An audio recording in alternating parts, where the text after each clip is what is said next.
Hello and welcome to the Keiwear Show, where we talk about life, love, and the pursuit of happiness. I'm your host, Keisha Mayo. And as I always say, we have a great show for you on today.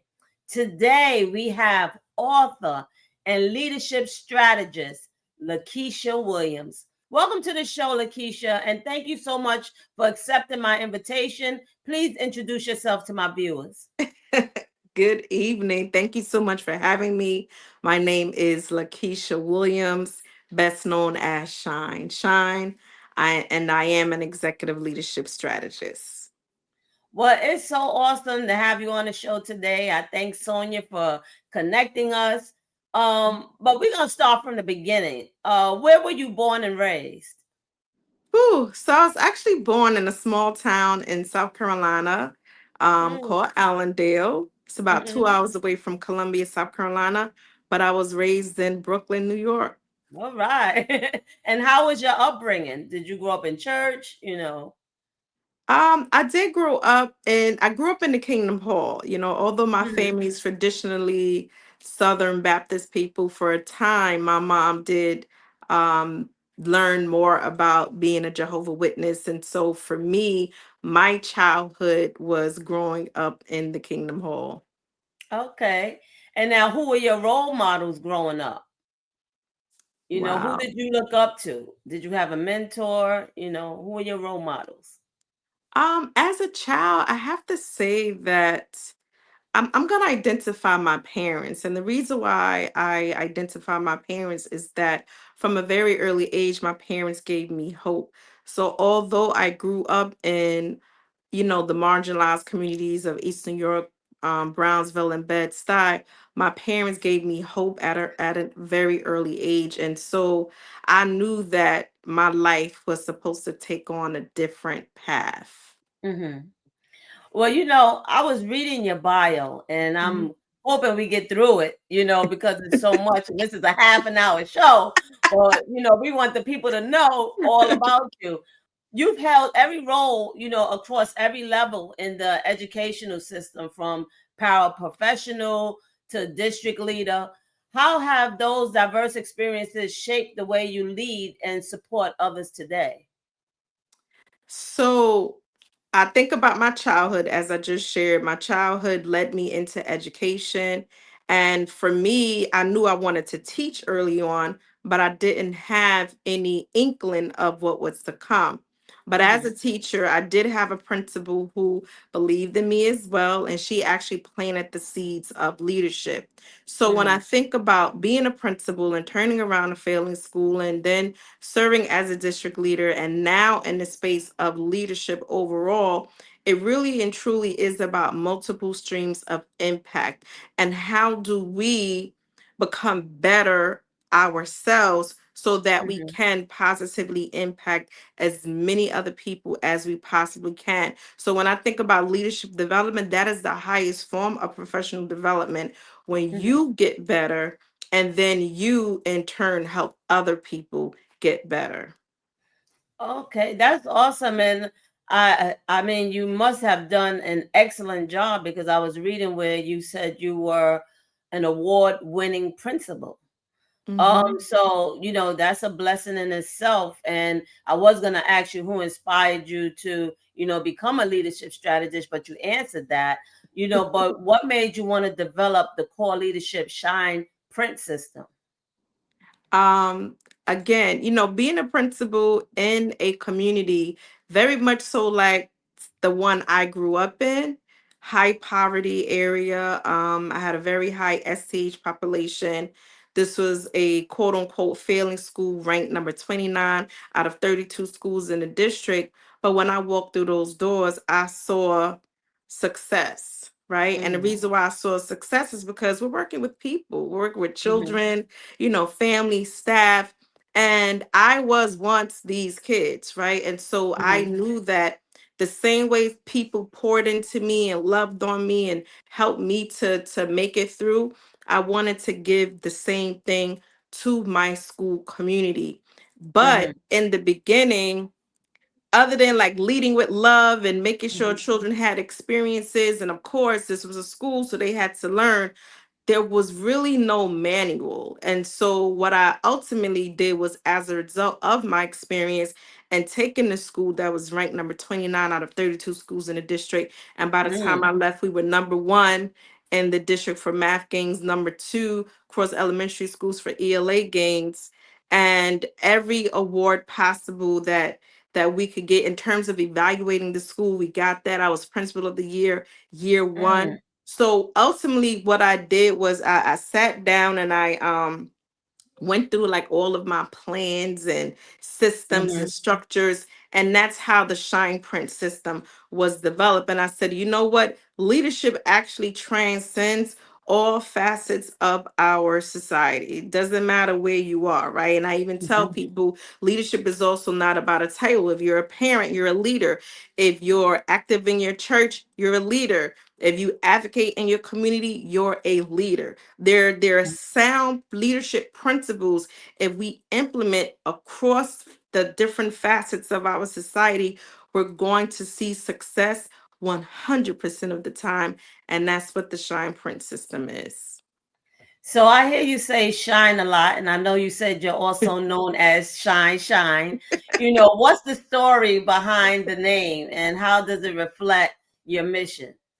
So Shine, yeah, it definitely stuck. I branded Hmm. the school where I was the principal. I branded it Shine because, again, when you're working with human beings, we can't, I don't care what area you're in, right? You're Hmm. making cars. Well, if you're making cars, you're making cars. But when you're dealing with human beings, you cannot forget the human element. And so this school, like I said, was quote unquote a failing school. But the Hmm. people were not failures. It was the system that had failed the school, right? Hmm. And I knew from the beginning I had to give them hope. The same way my parents gave me hope when I was a little girl living next door to a crack house, right? Mm. They gave Mhm. me hope. And so Mhm. walking in that school, I did not want my school community to feel hopeless, because when people lose hope, you can forget about it, right? Mhm. And we could Mhm. go off into another tangent with that. But I wanted my school community to have hope. And that's why I branded the school. It was 3.99. We just threw out some names, and Mhm. the Shine 3.99 stuck. And because we were doing so many different amazing things in the school community, I was actually dubbed as Shine. So even if Mhm. someone didn't know my name entirely, like they knew Shine. Oh, that's Shine right there. And so it Uh-huh. just stuck. And you see how you laugh? Like, you can't say Shine without Mhm. smiling. Right. And that's what it did for my children. And Mhm. so they were happy to come to school, which meant the attendance improved, which meant what, their academics improved, because Mhm. now they're in school. The families felt good about, having a new principal that was doing all of these wonderful, innovative things. The staff Mhm. felt good because they were supported and had resources.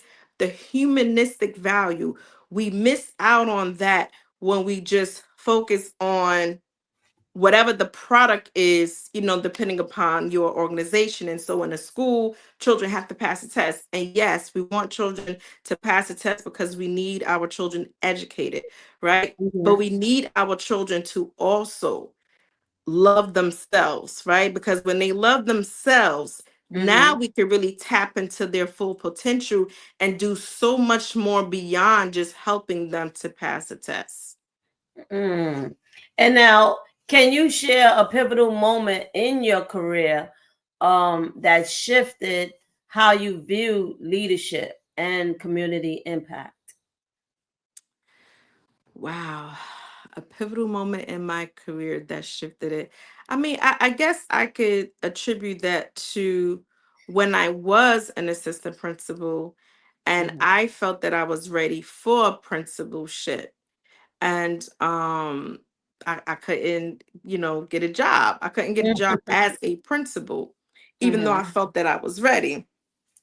But what I learned during that moment was never give up on you. And so, although I went on a series of interviews, like over 4 or 5 years, I would go on interviews. But what ended up happening with me is I would study the school. So, if I knew I was going to a particular school to interview, I would pull up all of the data that I had on the information, not just test scores, but anything that I could learn about the school. And I basically would create like a composite. If I were the principal, what would I do based on these things that I found? And so, because of who I am as a, just as a, regular person, I do Mhm. believe in community, right? The power of community. And so, going into these interviews, I would really go in and talk about the school in terms of next steps, like the vision that I have for the school. But again, it wasn't just about the children passing the test. It was, oh, based on whatever it is I saw, like we Mhm. could, develop the science lab, or we could Mhm. do this, so we could do that. And I must say that shifted my thought Mhm. process when it came to leadership, because by the time I became a principal, I knew that it was so much more than children passing the test, but it really and truly was about. So, although, and this is why I say, right, like, God always fulfills his promises. And so, Uh-huh. although I was ready for principalship and it didn't come in that moment, me deciding not to give up, right, and continue to go on those interviews, I was actually building the blueprint for Mhm. my school to come.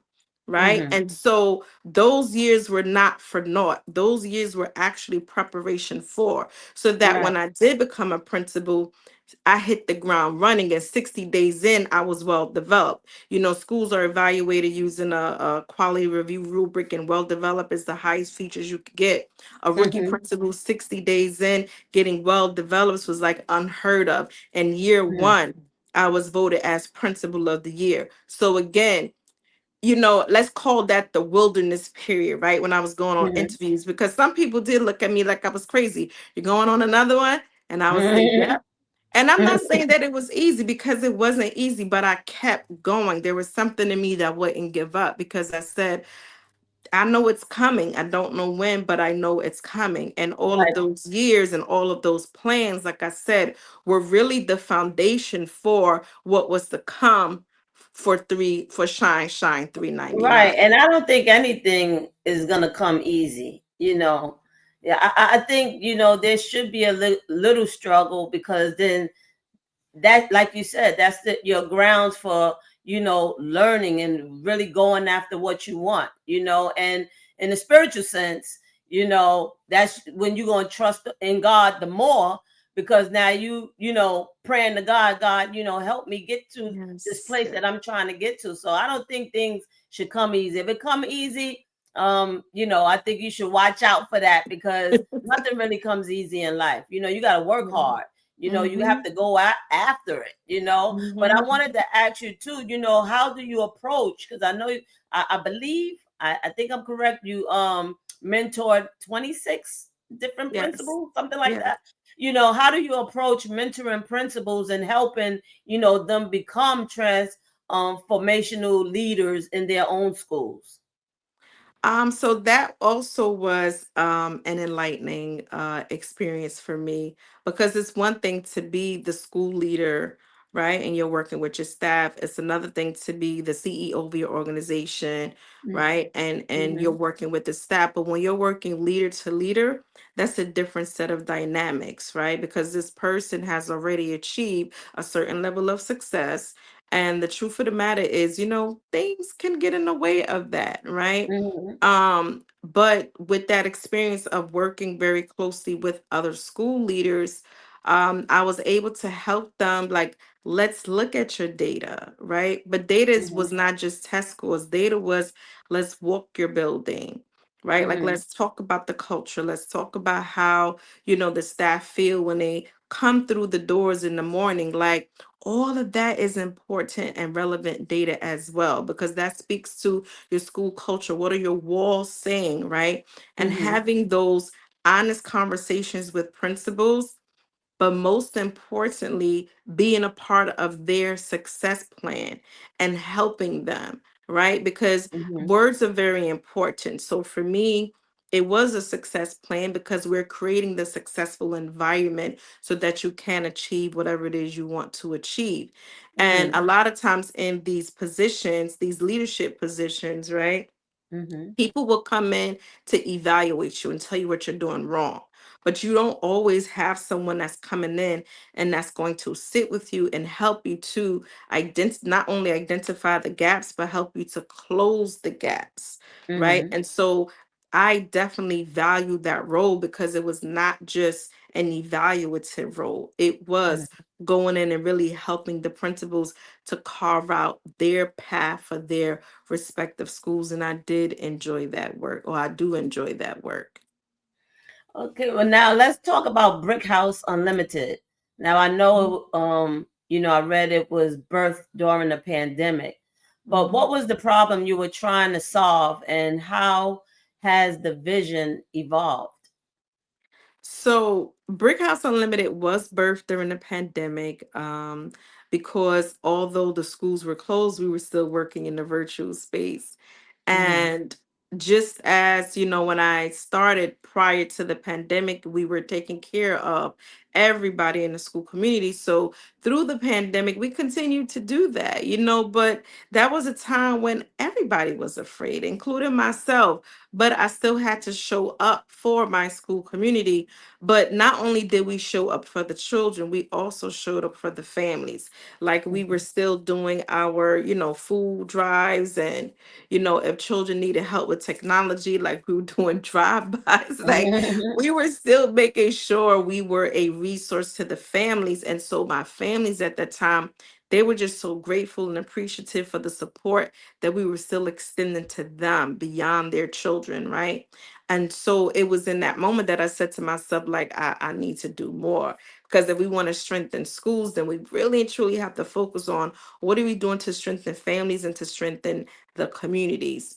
And so now Brick House Unlimited has evolved to more of the leadership development capacity, but working more so from the perspective of, again, leadership is about your self journey, your healing process. And that's my latest project of Let It Go, Mhm. which is all about leadership, the leadership development for you. Because what I learned in working with school leaders and CEOs and executive directors is I could get to the goal setting and the action plans and all of those different things. But before I could do that, I need to Mhm. first help you heal and let it go, whatever it may be that's blocking you. Because Mhm. the major red flag for me when I go in to help anyone in any organization, if you say to me, here's these staff members that need to be written up, that's an automatic red flag for me. Mhm. Because from a leadership perspective, the first thing that should be driving you is your systems and structures and your success plan and whatever direction you want to take your organization in. But that's where the work begins. The work doesn't begin to say, let's write up these staff members over here. Mhm. And so what I learned, right, is that all of us, myself included, we go through these different things like you shared earlier, right? You don't know anyone who hasn't struggled with some things, but Mhm. sometimes we stay stuck in that struggle. And Mhm. so I said, you know what? We have to learn as a people, we have to learn to let it go. And Mhm. so, Yeah, that's we my, definitely, yeah. There's yeah, so many people hold on to so many things, and all that's doing is holding them back. yes, You look at yes. life, we could have been further if we would have just let some things go. But, Mhm. that's what the enemy does. He try to keep you in that state where you can't let it go. Some people just can't let things go, but all that's doing is stunting your growth, But I wanted to Absolutely. ask you, what advice would you give to educators or community leaders who, want to launch their own impact driven businesses? I would say first start out with who you are. Like what's your story? What's your story, and what's your give back? Meaning how do you want to impact society? What do you want your legacy to be? And so Mhm. again, before we get to creating the goals and developing the business plan or the action plan. But let's first start with your story. What is it that you have to share? and how do you want to use your story to impact the world. Hmm. And what are the core components of your Shine Print system, and how does it differ from traditional leadership training? Um, Traditional leadership training, again, as I shared earlier, is it's about writing staff up, right? Is let's go Mhm. get them. It's always about the top down approach. I have the title, I tell you what to do, you do it, and that's it, right? But it's not creating the systems and structures so that everybody can do well in the organization. So Mhm. when I think about the Shine Print system, it does include data analysis. It includes um, monitor and revising your action plan, creating your action plan, then monitoring and revising that action plan, celebrating success, developing those SMART goals, right? Those are Mhm. clear, concrete steps that if we continue with that cycle, you are going to 100% see results. But unfortunately, in the traditional sense, it's a lot of ego, a lot of nepotism, and a lot of these are the people that we need to write up. And so that's why, in my 20 years of leadership experience, I don't care what organization it is, right? But if you don't have a sound system in place, leadership system in place based on your company's vision and mission, where you set those, you created those goals, and mind you, you do this in conjunction with your people, because Mhm. leadership is not done in isolation. You may have the title, right? Mhm. But you need the team, and that's why team building and development and Mhm. sustainability is an important part of the Shine Print system as well, because you need to have that structure. Right now we're in football season. I don't care who the quarterback is. The quarterback is not on the field by himself. The quarterback has a team. Is the quarterbacks, typically they're the coaches of or they're the team captain, if you will, right? The Mhm. leader of the team. But the quarterback is not there alone. They're different positions on the team. You have your offensive line, your defensive Mhm. line, your specialty teams. You need everybody working at their fullest capacity in order for them to win games and ultimately win the Super Bowl. And that's how organizations run as well. But effective organizations, if we Correct. implement those same leadership principles. And so anytime I'm working with someone, again, based on my 20 years of experience, with my new development of let it go, like we got to go through the 30-day boot camp first, right? Because I need to make sure you are good with you and where you are within your own space, right? And within Right, your because I own know a self. lot of places that you could have worked at because they start from the head and down, and everybody just trying to please their boss, Hmm. Hmm. so they can stay in that position. So they writing you up, they doing these things, to the workers, and people are just trying to work, but have a good career, provide for their families, and you have people in these high positions that just evil, So there's a whole lot of people you could have trained. We could have welcomed you in DOC, but anyway,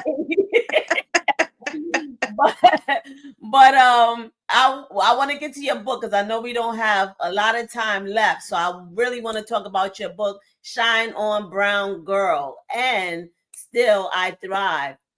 And I know they're both centered around empowerment. Hmm. Why is storytelling such a powerful tool for change? Again, because when you think about, right, you started off asking me about church. When you think about testimonies, what makes something a testimony, right? Mhm, You had mhm. to have gone through the fire, you were tested, you went through what you went through, you learned what you learned, you came through that fire better than ever before, Yes, and you're willing to share that journey with yes. others in the hope of helping them. And Healthy that's why tone. I believe in the story of of the power of storytelling. But it Mm-hmm. also does something for you from a psychological perspective. Because when you Mm-hmm. think historically and they want to erase, right, our history, why? Because when you know your story, not his story, right? Mm-hmm. But when you Mm-hmm. know your story, it grounds you, right? Right. It grounds you in knowing where you came from, what you came through, and where you're going. And so, storytelling for me is powerful because you have an opportunity to speak on who you are and what you've been through. And like I said, you're sharing it with others because Right. together that's how we win. I want you to learn Right. some lessons, Mm-hmm. that I've had to endure and vice versa. And so Right. Still I Thrive was my first author project, which was an anthropology project, was a group of authors, and we got together and wrote our resilient stories of how do you,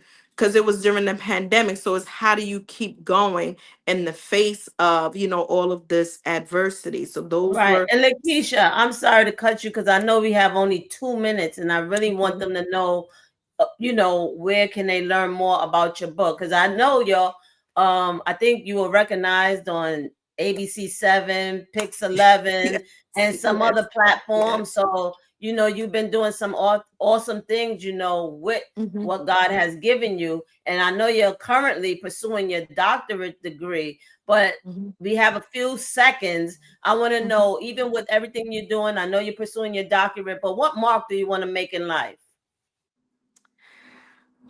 Wow. So my legacy, when I think about my legacy, I want it to be known that Lakeisha Williams, right, best known as Shine Shine, Mhm. was, in the words of John Lewis, good trouble. This has been an awesome conversation. Thank you so much, Lakeisha, for being my special guest. And I want to thank my viewers for tuning in to another episode of The Keiwear Show. You can follow me on all social media platforms and on the internet. And you can also follow my guest. Her information will be listed in the credits at the end of the show. And remember, Keiwear is the key to knowledge. God bless. Hi, my name is Sean Governor Gibbs, and you are watching the Keiwear Show. Stay tuned. I'm Chuko Blue. And I'm OV. And you're watching The Keiwear Show. When we talk about transformation, and if you have been following me for a while, then you know I'm all about leadership development, right? My name is Lakeisha Williams, Executive Leadership Coach.